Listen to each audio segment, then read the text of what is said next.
We need to be addressing aging, and you need to be doing everything you possibly can because there's a finish line, right? And at some point, I believe there's going to be one person who will be the last person to die of natural causes. I want to be on the right side of that finish line to really enjoy life. And I'll tell you, given the research from the ESS60 molecule, which extended the lives of test subjects by 90% longer. Welcome to Salad with a Side of Fries. I'm your host, Jenn Trepic, talking wellness and weight loss for real life. We're here to clear up the myths, misinformation, bad science, and marketing to teach you how to eat and how to cheat. Are you ready? I'm having salad with a side of fries. Hey friend, welcome back to Salad with a Side of Fries. I'm Jenn Trepic, your host and health coach, here with you every week for wellness without the weirdness. Now I have to ask you, has anyone ever told you you don't look your age? Because I hear it all the time. Our featured guest hears it all the time. His wife hears it all the time. And yet, one of the experts our guest recently interviewed said everything is age appropriate. So we're going to continue on this theme of longevity. Now, remember, we had our memory episode. Then we talked about blue zones with an emphasis on community and connection aligned with mental health awareness month and day. And now we have an incredible guest to share some fascinating insights from writing his latest book and interviewing 55 of the most renowned longevity and wellness experts. So let me reintroduce you to him. So he is a published author, host of the Uncovering the Secrets to Longevity Health Summit, and patent holder with a surprising twist. He's not just a visionary scientist, but also a master of comedy improv. He's the founder and chief scientist at My Vital C, where he manufactures a Nobel Prize-winning molecule responsible for the single longest longevity experimental result in history, a full 90% extension of life. He is the intersection where science meets laughter, and his life's mission is to help people live longer, healthier, happier, pain-free lives, one dose at a time. Without further ado, please help me welcome back Chris Burres. Jenn, thank you so much for having me. I'm so happy to be back. I'm glad. I think we're going to have a lot of fun today. I am a little bit of a weird character that, as the bio kind of shows, and I'm excited to share that weird character and all the science and information that I've been able to garner since the last time we met. Absolutely. And so speaking of, by the way, I looked it up. The last time you were here was December of 2020. It was episode 72. Wow. We are now on episode 250 something. And if you include all the nutrition nuggets, we are over 400 episodes later. So it's been a minute. Yeah. Yeah. And you've been busy. You've continued to be busy. That's awesome. Well, and likewise. Yeah. Right? What would we do if we weren't busy? I feel like, then isn't that where you just start to slowly waste away? You got to keep busy. Right. We would just be busy with other things, right? If it wasn't work and these conversations. Anyway, I always say we want to die young at a very old age. I agree. So I feel like we're going to explore more aspects of that today. But really quick, we have to tell our members what they're getting this week. All right. So members, your recipe this week is for Mediterranean chickpea salad with lemon vinaigrette. Now, I mentioned a couple weeks ago that May is National Salad Month. So this one is a nice change of pace. It's a great example of a salad that doesn't use any greens at all. It is packed with protein and fiber. Plus, the lemon vinaigrette dressing recipe that you get with this one is beyond delicious. So if you want this recipe, be sure you're a member. Go to glow.fm/salad with a side of fries. For just $10 a month, you get weekly recipes, a monthly article or tool, extra discounts from me and our partners, plus access to live Q&A sessions. It's a total deal. I really say it's a steal because when you take advantage of the full offerings, you save far more than that $10 cost. It's a no-brainer way to show yourself that your health is a priority. Plus, being a member supports this podcast and this community so we can continue to bring you new episodes and experts every week. So remember, all you have to do is head over to glow.fm/salad with a side of fries, or just click the link in the episode notes because that's way easier. Once you're there, you click that little tiny I agree button, and then you click the big support now, enter your email and payment info, click subscribe, and you're all set. You'll get this week's recipe for the Mediterranean chickpea salad with lemon vinaigrette. Okay, Chris, we have a lot of new listeners since December of 2020. So now while everybody is certainly going to go back and listen to your original appearance, remind everyone, and for our new listeners to hear it the first time, tell us your story of becoming a scientist and discovering this molecule. Oh, before I do that, I just want to jump in and say, I recently finished the Longevity Summit, interviewed 55 experts in longevity. And one of the takeaways that I really thought, this was from Dr. Tom O'Brien. He wrote the book, The Autoimmune Fix. Yes. And one of his things that he said, and I asked everybody for tips, and one of his was spend 1 hour a week learning, right? Learning about your health. And you're talking about $10 a month. Like if they're reading those articles, if they're connecting with those recipes, that is the learning that they should be doing. So I just want to start by encouraging people to do that. If you don't have some sort of process doing that, this is a $10 a month process to do what Dr. Tom O'Brien recommends. Really, really famous guy, great book, The Autoimmune Fix. So if you had asked me 8 years ago, hey, Chris, you're going to have a health supplement on the market. You're going to be moving in the direction of becoming a longevity summit. I would have just told you no. I don't see how I'm going to get from where I was to where I am today. And where I was manufacturing this molecule. So definitely go back, check out episode 72. We jump into a lot of details and a lot of the cool science behind it. The long and short is, by the way, I know it's a podcast and I just said I'm holding up a molecule. Don't worry, you don't need to go find a picture. Just imagine a soccer ball where the lines on the soccer ball represent the bonds between the carbon atoms. You have a spherical molecule of 60 carbon atoms. The molecule was discovered in 1985. The three scientists who discovered it won the Nobel Prize in 1996. It is an amazing industrial molecule, and they actually thought it would be toxic. They threw it in a toxicity study, and my lab actually provided the material were mentioned in that original peer-reviewed published paper. And instead of being toxic, the test subjects that they gave it to, in this case, it was Wistar rats, lived 90% longer than the control group. So that's a wow number. That's the single longest longevity experimental result on mammals in history. The next best way to live longer that's well documented is calorie restriction. I'm sure you've talked about that. And that's, by the way, that is not intermittent fasting. That's like reduce your calorie consumption every day by 30%, and you can extend your life by 30%. Good data on that. I call that the starve yourself 1/3 to death diet. Nobody really likes to sign up for that diet. Yeah, no. Even if it's not $10 a month, they're like, I don't want that diet at all. And so that kind of thrust me in the direction of, hey, I've got to understand, how did this molecule do these things? Why did the test subjects live 90% longer? Why is our most consistent testimonial that people take it in the morning, they report mental focus and energy during the day, and then better sleep that night? So we've done a sleep study, and I probably hadn't done this the last time. So that's kind of exciting. By the way, just the long and short of the sleep study is that 100% of the participants reported better sleep when they were on our product versus off our product. And that was a kind of a nice crossover study that we did.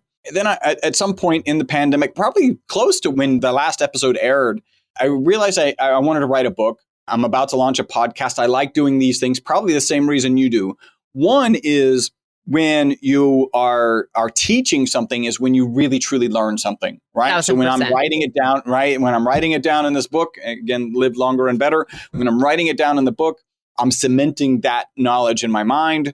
And then the other is just to share, right? Like when you can accumulate information, when you've got the luxury of not just doing 1 hour per week, right? Because if you think about how much time you spend, I know it's got to be similar to me. It's tens and 20s of hours per week just digging into data. And then you have another conversation, and I'll probably end up with homework after this conversation because you're going to say something. And I'm going to go, I need to do more research on that, right? So we're spending, innumerable hours, and then we get to consolidate that information and present it. So it's the kind of selfish, I'm going to learn it better. And then it's the generous, I want to share it so that other people don't have to go through the pain that I go through. So that is kind of what resulted in the book. And that's the long and short. I'll turn it back over to you in case you had any specific questions, because I could drone on. Right. And on. Well, and I'm going to guide through this because you're exactly right. I mean, we're going to talk through key takeaways, from the summit. And one of the things that I love about what you do is, right, you hear all the things and then aggregate the data, right? So saves a lot of us and our listener, right, a lot of the time and effort that you and I put into things. But so talk for a second about creating the summit and who some of those experts were so that everybody has the framework for where all the stuff is coming from that we're going to talk about. Yeah. So similar to what I just described, if 8 years ago you had told me that I was going to, have a supplement on the market and be moving towards a longevity expert, if 8 months ago you had said, hey, Chris, right? Jen was like, hey, Chris, you need to do a summit and you need to interview 55 experts in longevity. And 3 of them should be Ben Greenfield, Dave Asprey, and Stephen Gundry. And we'll talk about them a little bit more. I would have just said, Jen, I'm the kind of person who likes to set himself up for success, not failure. I don't know how I would do that. So I'm going to say no. And in fact, the company that helped me put it together is called Health Means. And Health Means' original conversation was, hey, Chris, you need to interview 35 to 40 people in longevity. And in my head, I was like, I'm pretty sure I can do 25. Hopefully they won't be that angry with me. And ultimately ended up interviewing, like I said, 55 experts in longevity. Let's just say, we'll start with, Stephen Gundry. He's a 4-time New York Times bestseller. He's a former practicing pediatric cardiothoracic surgeon. So he did surgeries on kids' hearts. And that's the kind of career where you don't leave, right? It's just too lucrative. There's no path. And he actually left that career to really focus on nutrition because he found that his patients, when he was focusing on nutrition, were getting significantly better results and, in fact, avoiding heart surgeries, right? So here's that juxtaposition. He's like, I'm a heart surgeon, but I found a way to avoid heart surgeries. Like, what do I do with that? And it's really cool that I'm so thankful that he did the right thing. His latest book, which was a lot of the interview we did together, is called Gut Check. Incredible book about the gut biome.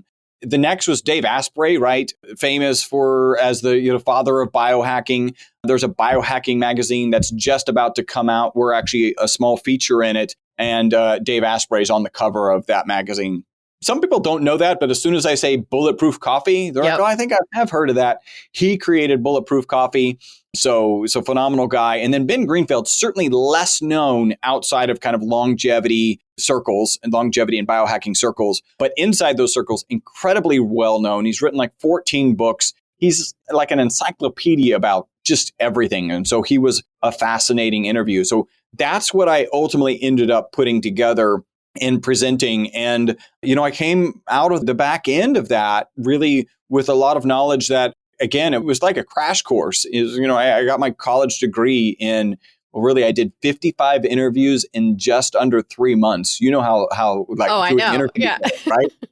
And so the week of Thanksgiving, right? So we have Wednesday, Thursday, Friday off. We have Thursday, Friday off. I did 9 interviews the week of Thanksgiving. So 3 on Monday, 3 on Tuesday, 3 on Wednesday. And by the way, I do an hour and a half to 2 hours of prep for these interviews. So I had to do the weekend work in order to be ready for that work. But what a great experience. And I'm so happy that it's out there and I've got kind of new knowledge to share that I think is different. Things that you probably haven't heard and I'm not hearing other places. Yeah, well, a couple things on that. I mean, number one, I think this is sort of like my own stuff coming out. So I'm also working on a book, right? And what you just talked about, I think, is the value of what I would call non-traditional education, right? Like what you come away with after doing all that research and then all those conversations and being able to translate that into something somebody else can digest. No pun intended, right? There's so much value in that I think maybe some people don't put on the same pedestal as the traditional education, and I think there's something really powerful about this, right? This conversation and all of this education and how that happens. Maybe that's a very 2024 way that education happens. But so thinking about the summit, you shared with me that you went into the summit looking for 2 silver bullets. So, and maybe I'm, starting at the end here, but what were the silver bullets and what were the answers? Yeah. So going into it, again, I'm interviewing 25 experts, ended up interviewing 55. And in my mind, I'm like, okay, so if you read the book Lifespan by Dr. David Sinclair, amazing lobbying for the medical community to start changing the way they think about the diseases of aging, to change the way they think, funding the diseases of aging and funding actually the to get the medical community to call aging a disease so that we can get funding for aging. Which is, I'm sorry, I just have to pause you on that. Like, I hope everybody understands what you just said, right? That if we call aging a disease, then we can get funding for it because health does not have funding. Okay, sorry. Go ahead. Well, and to put that, let's kind of break that down a little bit more, right? So right now, the diseases of aging are Alzheimer's, arthritis, cardiovascular disease, cancer, diabetes. And there is funding for each one of these. We'll just call them 5.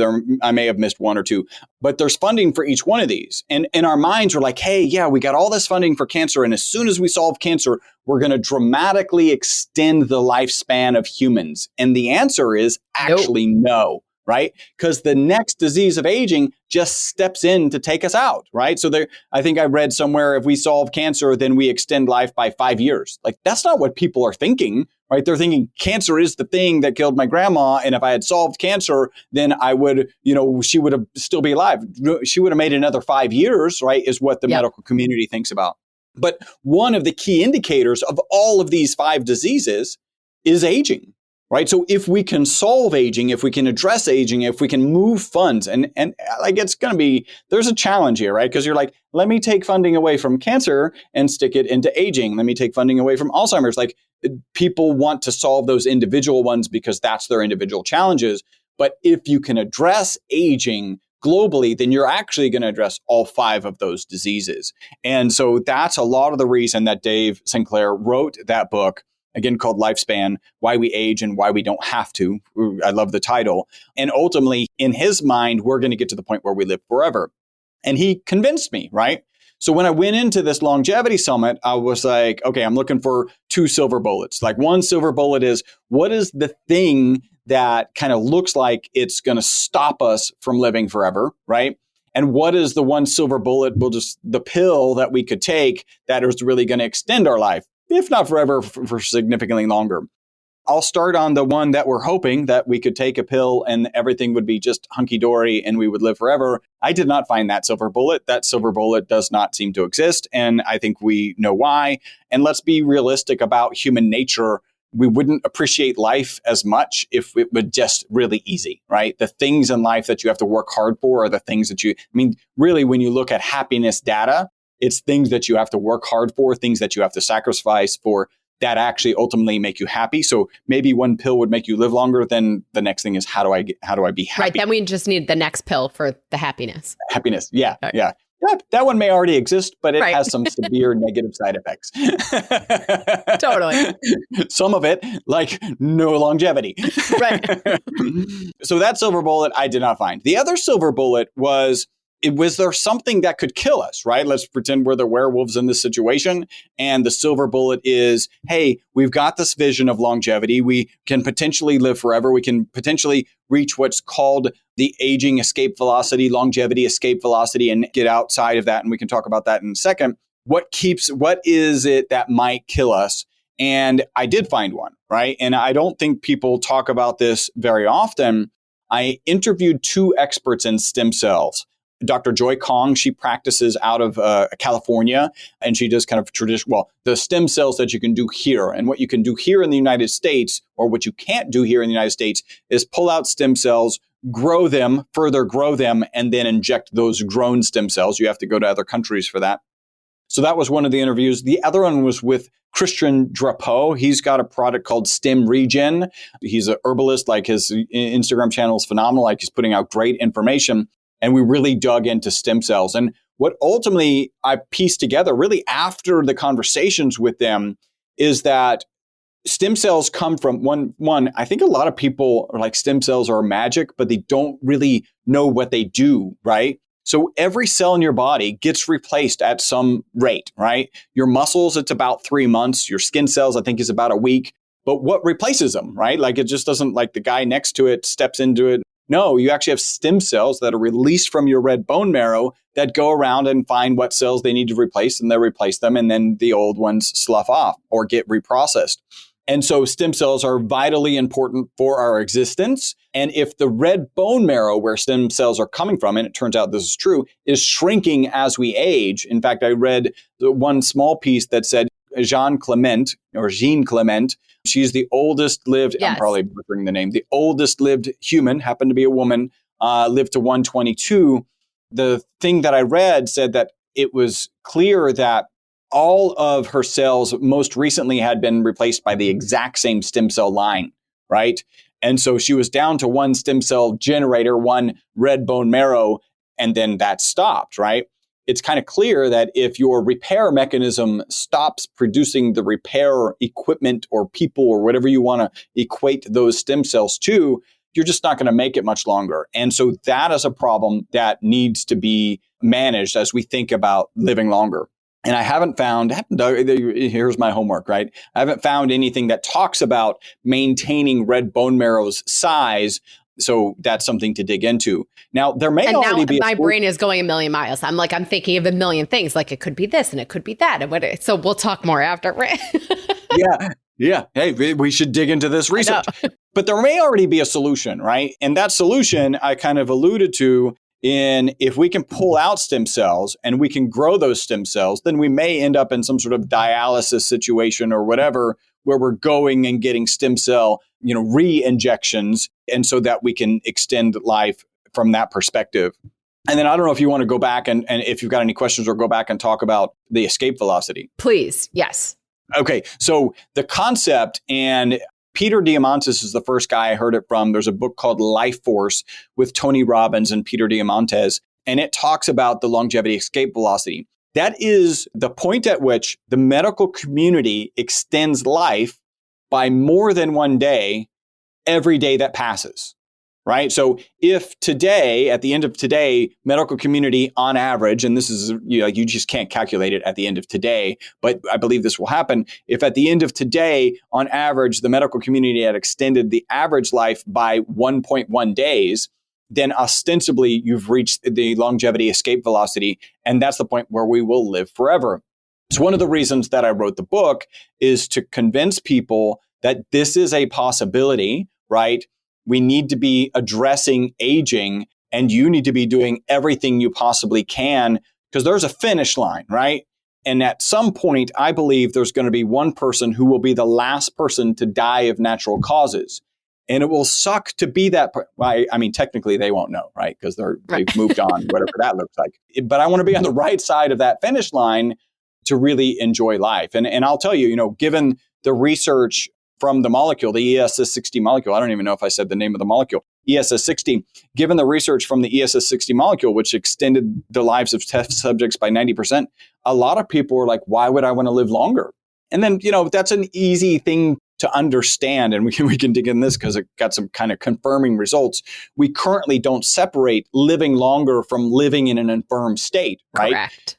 Right. So when people are like, oh, he could help me live longer, why would I want to do that? Because what they're hearing is, how long in an infirm state would you like to live? And right. For a lot of people, lifespan versus health span. Exactly. Right.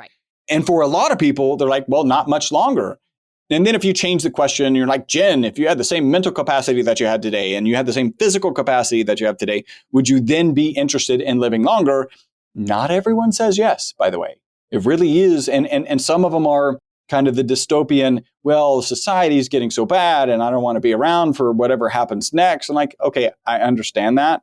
Search for happiness. Like there's a place somewhere that you can find that happiness, I think. And so that's kind of the long and short of longevity escape velocity.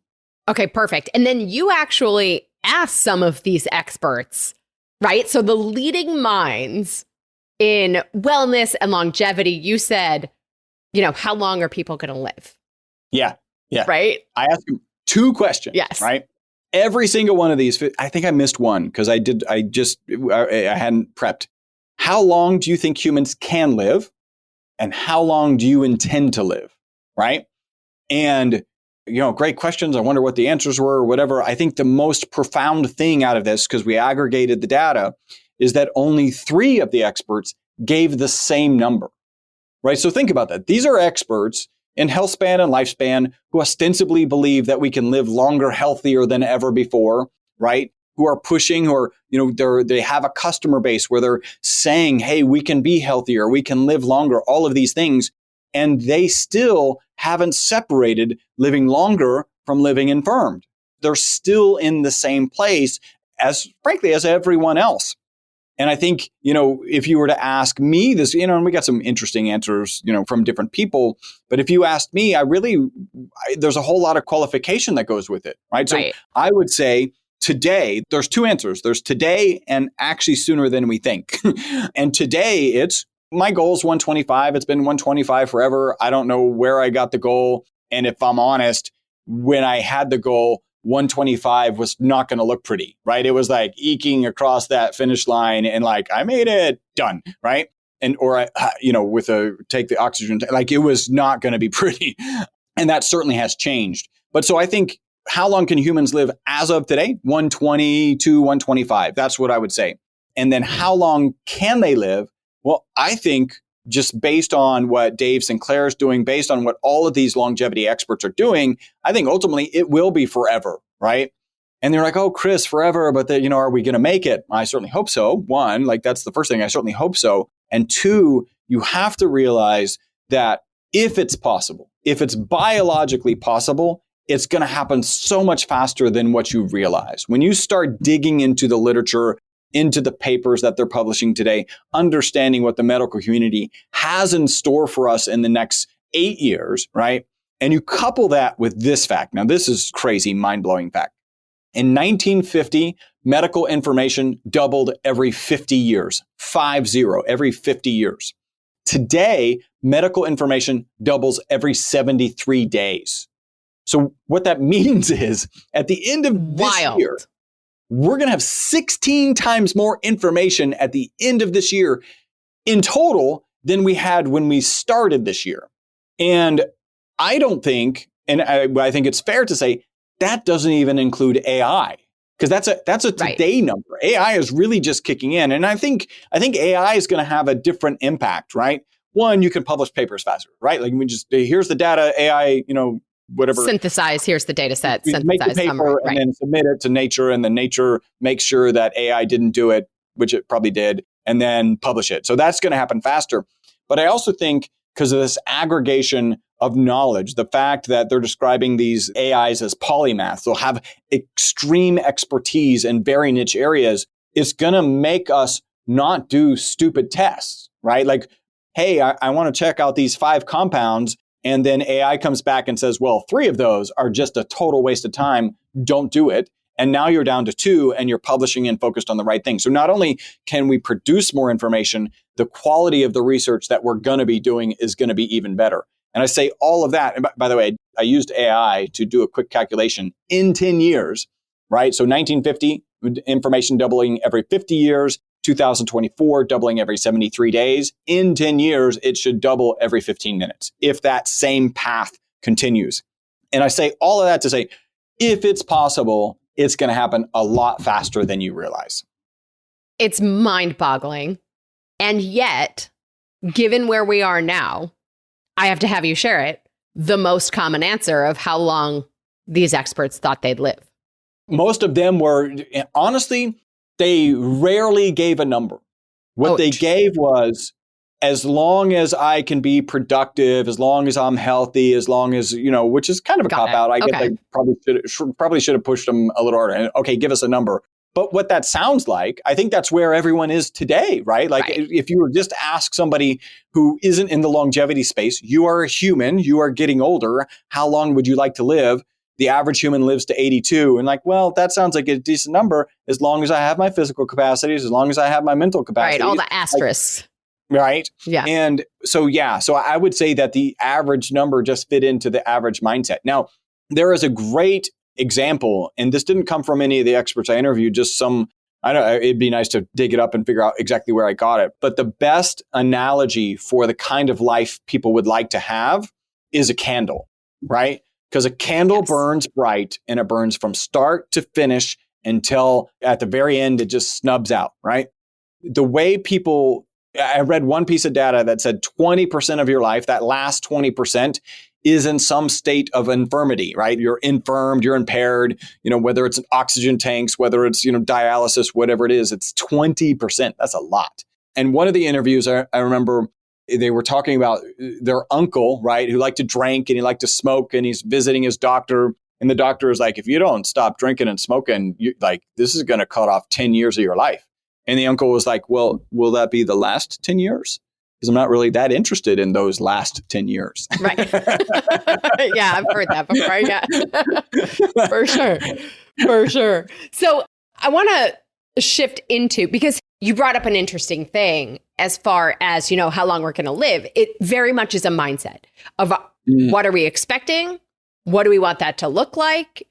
And I think part of the beauty of the research and the advance in medicine and science and all we know is that there's a lot more of that in our control than we used to think. Yeah. And I think, when we start lobbying, like two things came up when you were talking about lobbying for treating aging as a disease. There's just another thing. And I think Dr. Gundry is the poster child for this, right? We have a lot of people, and I interviewed a number of them in this kind of functional medicine space, in this nutritional health space, who, as near as I can tell, are doing phenomenal jobs helping people be healthier, right? Overcoming diseases, right? And you got to be really careful in this space, like to talk about, I can help you get over whatever, we do. Right, yeah. Alzheimer's, right? But there are people who are solving these things with the right lifestyle changes. And that's just not how Dr. Gundry or the medical community is trained, right? Right. I think I saw someplace that, they get, of all their medical training, they have like 10 hours of nutritional training, right? And the point which is that a lot Gundry, for a lot of them. Yeah. yeah. And, some of them skip those classes, I think. So I think, Dr. Gundry's shift from being a cardiothoracic surgeon to being focused entirely on nutrition, because that's where he can deliver the most value to the most people. I think that's where we sit, right? Right.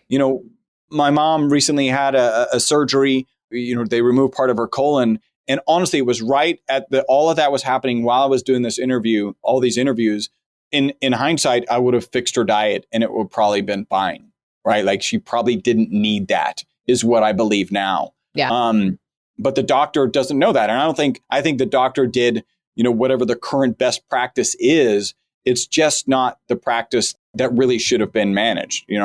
The medical community has a lot to learn and needs to make some changes. But they certainly add value, in the acute care situation. Like that's a no-brainer. How to manage diseases and how to manage, like you said, there's no funding for health. Right. There's funding for disease, but there's no funding for health. And that's where all of this comes in, right? And what we're going to shift into is all of the things that we can do. It's actually because of the way the system is structured, it is incumbent on each of us to make those choices for ourselves. So that's what I want to shift into and talk about, like in aggregating all the data that you have from these conversations, what are the things and everything that we can do. Really quick, though, we have to take a break to highlight our partner for this episode. Big thanks to DNA Miracles for supporting Salad with a Side of Fries. Because every child is a miracle, DNA Miracles provides the highest quality body of wellness products designed for babies, children, and expectant mothers. All products are gentle, easy to use, and 100% effective when used as directed. DNA Miracles partner with leading health professionals and scientists who follow the highest standards in ingredient selection to create the most effective skin, hair, and health solutions. As natural as possible, DNA Miracles is the best and safest option on the market for you and your little miracle. From expert pediatricians to real family testimonials, everyone has fallen in love with DNA Miracles. So while today's episode is all about aging well, this also applies or really plays into growing up and giving our bodies everything they need starting from the jump. So that's part of why DNA Miracles created 3 different multivitamins to help you with the littles in your life. So there's a chewable, 2 are isotonic capable, which means improved bioavailability or improved absorption.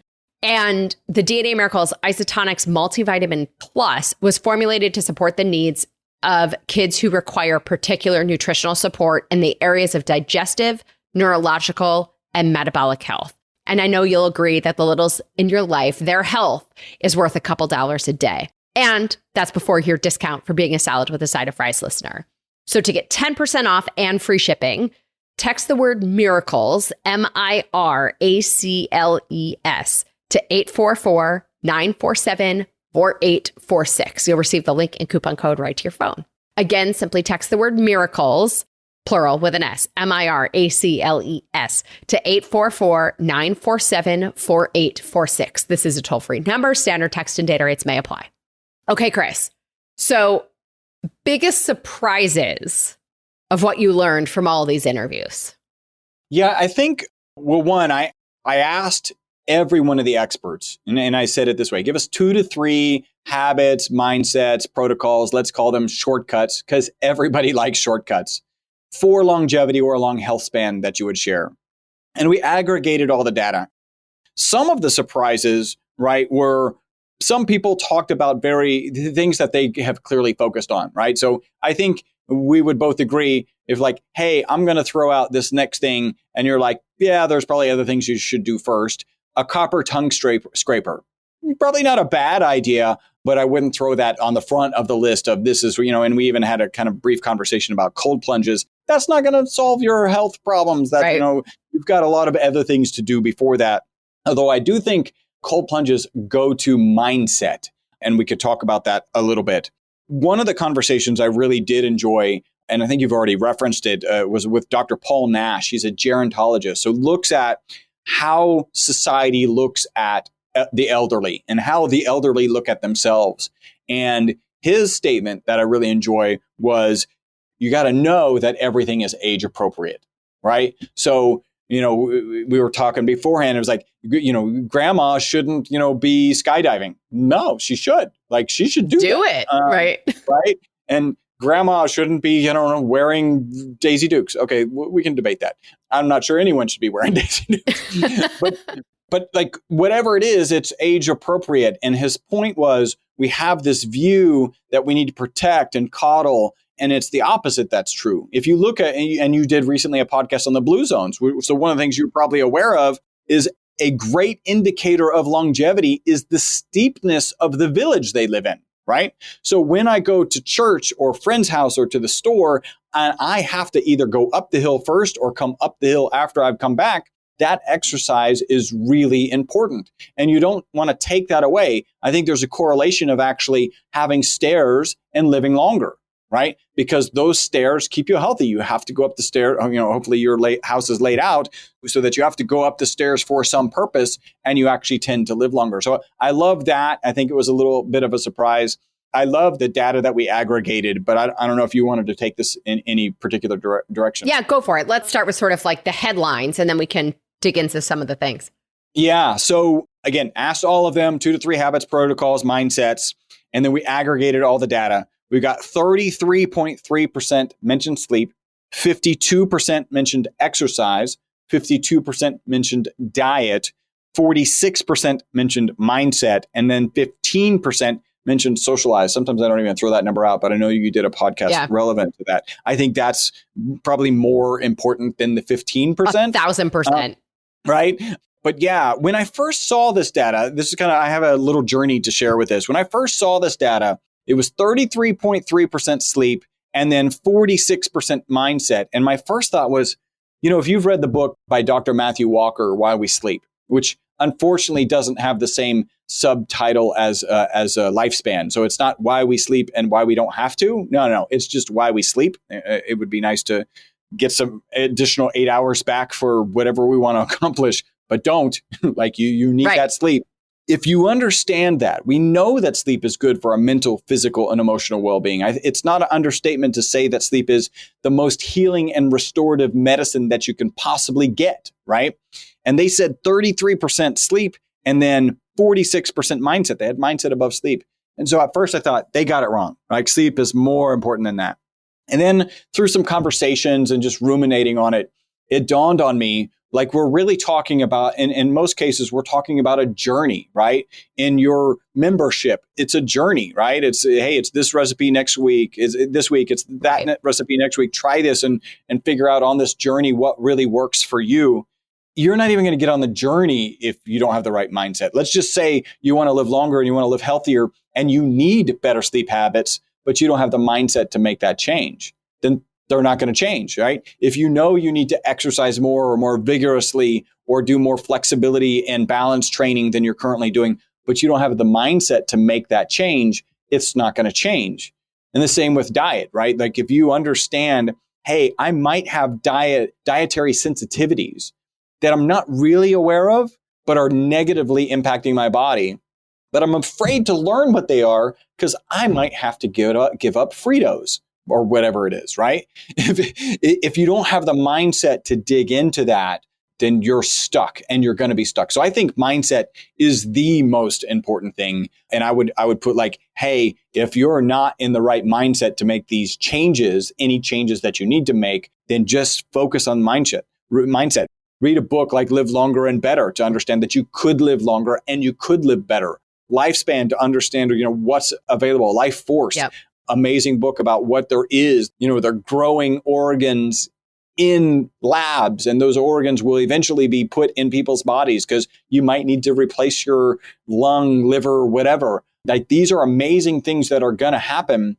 You need to be aware of those. You need to change that mindset from, oh, I'm going to get to 82 average, right? And then hopefully I die without too much pain. You really do need to change that mindset.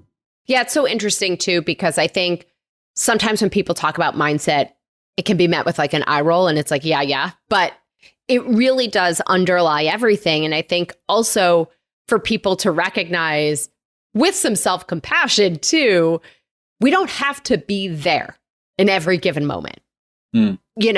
Even listening to this is a start, right? When you talk about the process of behavior change and look at behavior change science, right? The first piece is even awareness, right? We're in that pre-contemplation of, do I want to change? Do I not want, right? Like we're just considering these things. And so, by the way, if that's what comes out of this conversation for you, amazing. That's a powerful tool too, or even reading those books is a powerful tool. So I think that's really interesting. And then, diet, as I call it, nutrition, sleep, exercise, mindset, social, first of all, we have episodes on every single one of these, multiple episodes on every single one of these. So I think there's a piece of it that's heartening insofar as we don't have to do a complete other set of things for longevity than for any other aspect, right? Like there's a piece of this that, thank goodness, these were all, other than maybe the tongue scraper, right? Easy to do, not even hard to add to your routine. Totally easy. Wait, so what percentage said the tongue scraper? I think it was just 1 out of 55. Oh, okay. Yeah. Funny enough, my dad used to do it when I was a kid. I wonder if he still does it. I'll ask. It's supposed to be really good, right? Because there's a good collection of bacteria, right? And you're not killing it with like an antibiotic. You're just like scraping it out. And that's supposed to be really, really valuable. And we did an episode on oral health. I mean, there's an oral biome. Yep. So, I think it's interesting, as we were talking before, like even for sleep and nutrition and all of these pieces, it's the stuff we already know. It's the stuff that we talk about in every episode. And even on the exercise front, you were talking about the blue zones and the communities where they have hills. It's because the activity is just part of living their lives, not because they go berserk for an hour in a HIIT class. Yeah. Curious if anything else came out of these conversations and these interviews that we'd be remiss if we didn't mention. Well, one is you just talked about, and I think this is really powerful. And then I want to talk a little bit about kind of movement/exercise, because really I think there's psychological value in breaking those into two things. You mentioned stuff that we already know, and I don't know where the quote came from, but the quote is, you're not where you want to be, not because of what you don't know. It's because of what you know and you're not doing. Yes. Right? And that's where any sort of kind of accountability situation is smart. Like have that person who walks with you, have that nutrition accountability person, because it really is often that you know you should be doing it and you're not doing it. And that's where a lot of the most value comes from. And I want to talk about, let me talk about this one first in terms of mindset, right? Because we talked about cold plunge, and neither you nor I is convinced that cold plunge really has this. I think there is some data that suggests if you cold plunge before training, you can train harder, right? And you can maybe get a little bit more gains. We've got to be talking in the low single digit percentage wise, which can make a difference, right? I'm not going to be a bodybuilder and I'm not going to be on stage doing that. So it's probably not that important. What I think is really important, there's a part of your brain, this is more homework that I need to do. I actually forwarded a video recently to a podcast that I was on that expands when you do things that you don't want to do, yes. Right? And a lot of what we're talking about doing, right? Do I want to eat donuts every day? I do. I really like they taste good. They've got the right sensation. There's all sorts of things that I want to eat every day, all day. Now I don't because it doesn't feel good, right? And I'm aware of that.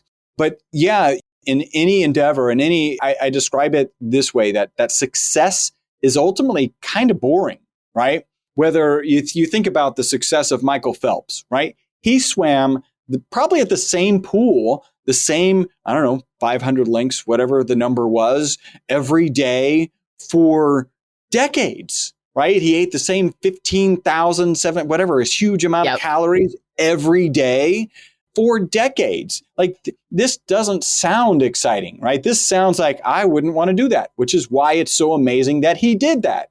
And so you really do have to kind of buckle into some of these things are going to be boring and they're really good for you. And you've got to be focused on the long haul. And what I'll say about cold plunging is I think that fits really in with I'm doing something I don't like. So I just do cold showers. I'm in Houston, right? And I'm in Houston. So the cold showers aren't even that cold right now. I describe them as just kind of mildly irritating. And so I actually do have a cold plunge, blow up thing. And I've got a chiller. So I'm going to get that set up. But I don't want to do the last 3 minutes of my shower in cold water. I don't want to do that. It doesn't feel good. It's, it's kind of refreshing, but it's not that refreshing that I really want to do it. So if you're expanding this part of your brain that allows you to tackle things that you don't really want to do, that's going to be really good for you. And the other thing that I think is value there is there's a speech by a rear admiral. It's a graduation speech, commencement speech for West Point, right? Make your bed. Military school. Make your bed. Yeah. Right. And I think taking that cold plunge, taking that cold shower is like making your bed, right? Because you've committed to it, you've done something nobody really wants to make their bed, right? I mean, some people like the made bed more than others, like the visual, but do you really want to do it? If you could just no, when you do it, you're overcoming something that you don't really want to do. And that's good for that piece of your brain. Yes. I mean, we could go into a whole rabbit hole too of, the mindset piece, doing these little things, the small steps that we take every day that actually build up to being a whole lot. And the other thing that struck me as you were talking about, we know what to do, we just don't do it, right? I think there's two pieces to that. One is I believe the difference between knowing what to do and actually doing it is understanding why. And the other piece is how. We are told all the time, even by our doctors, lose weight.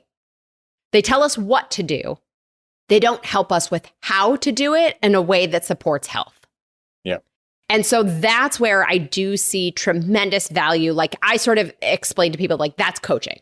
That's where I come in, right? That's where it's about helping somebody figure out, well, how do we make those small shifts for you in your life so that you don't have to figure it out on your own?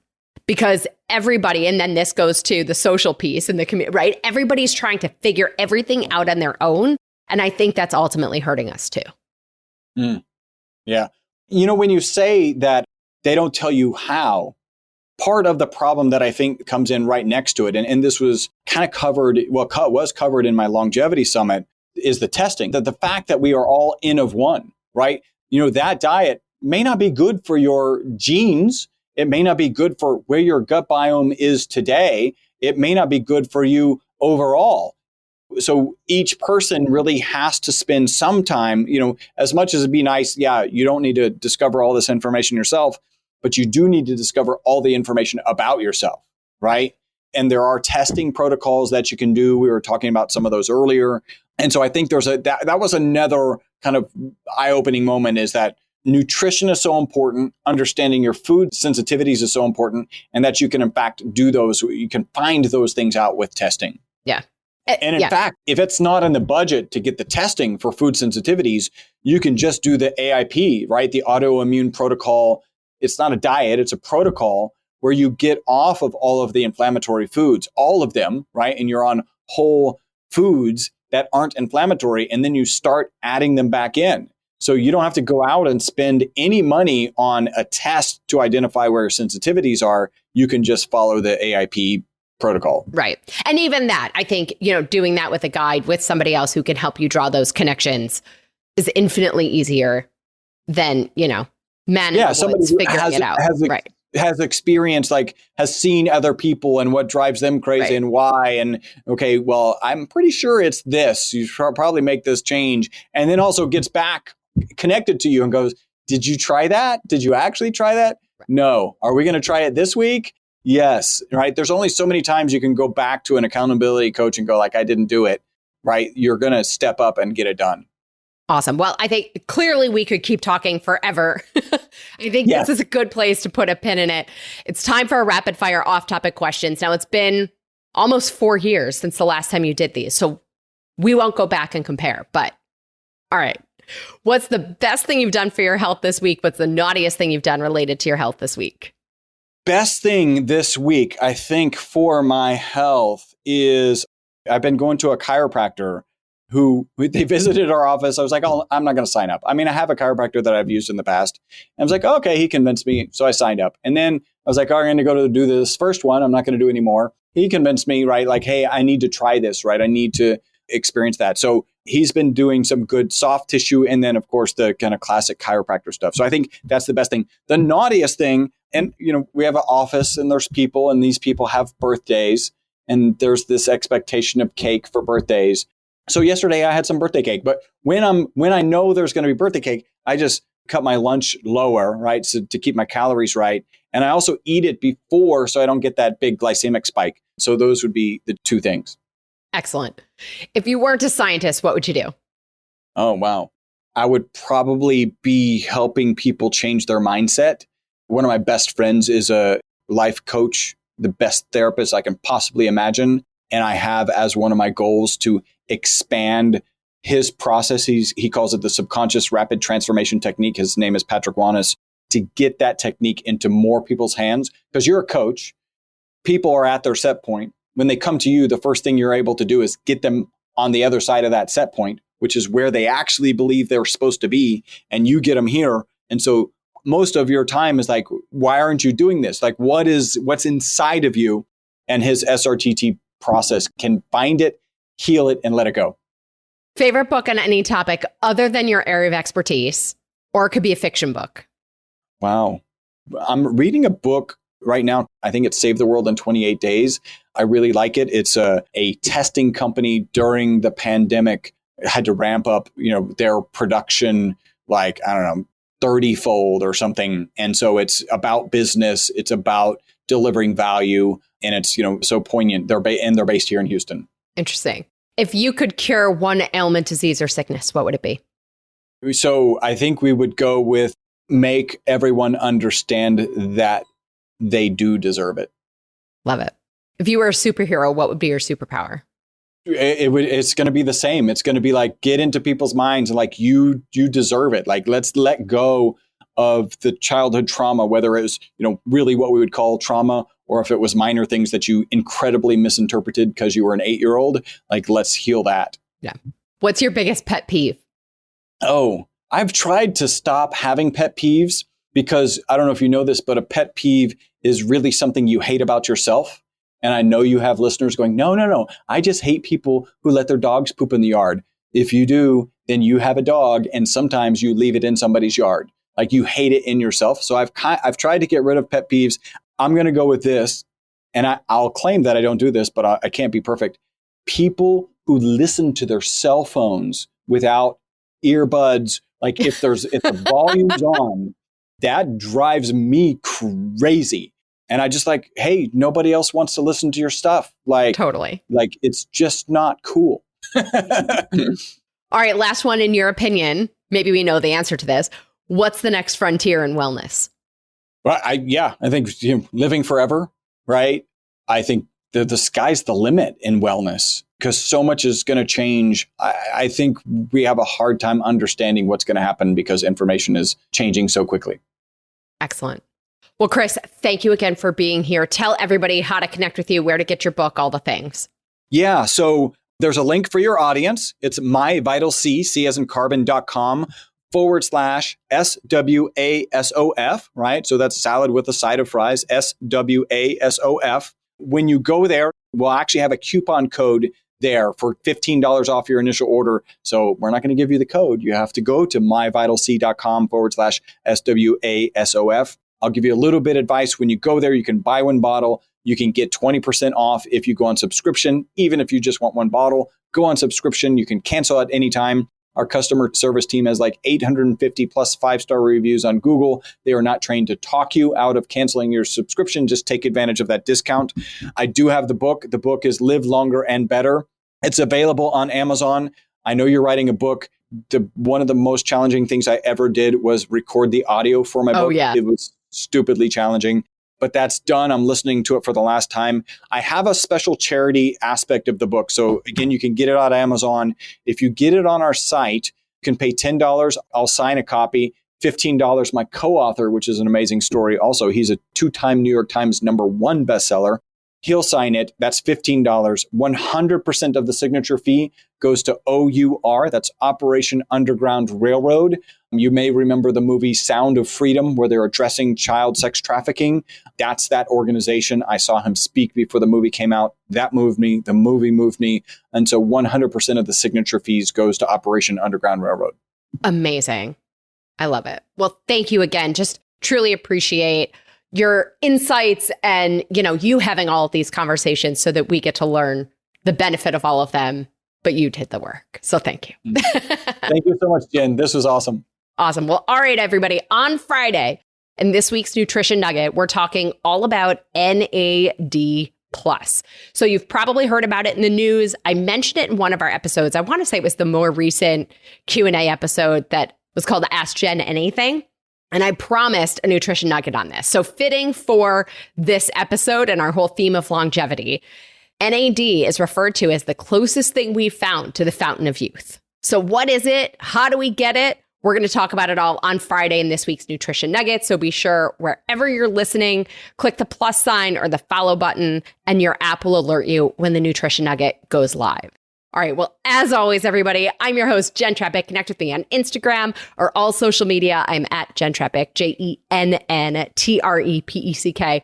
Website is asaladwithasideoffries.com. Pick your platform, send a message. I want to hear from you, your takeaways, your ideas, your questions. This is also the easiest way to learn more about working with me as your health coach. Chris Burres, thank you again for being here. Thank you, Jen. And friends, if you are not already, join our membership program by going to glow.fm/salad with a side of fries. This shows your support for this podcast, this community, and most importantly, supports your health. You'll get this week's recipe for the Mediterranean chickpea salad with lemon vinaigrette. So until next week, remember our objective is to die young at a very old age. Well, friends, that's it for today's episode of Salad with a Side of Fries. Congratulations for making yourself and your health a priority. Thanks so much for joining us. Be sure to click subscribe or follow on your favorite podcast platform. Share us with a friend, and we'll be back next week. Always remember, you deserve it, and you are worth it. Happy healthy.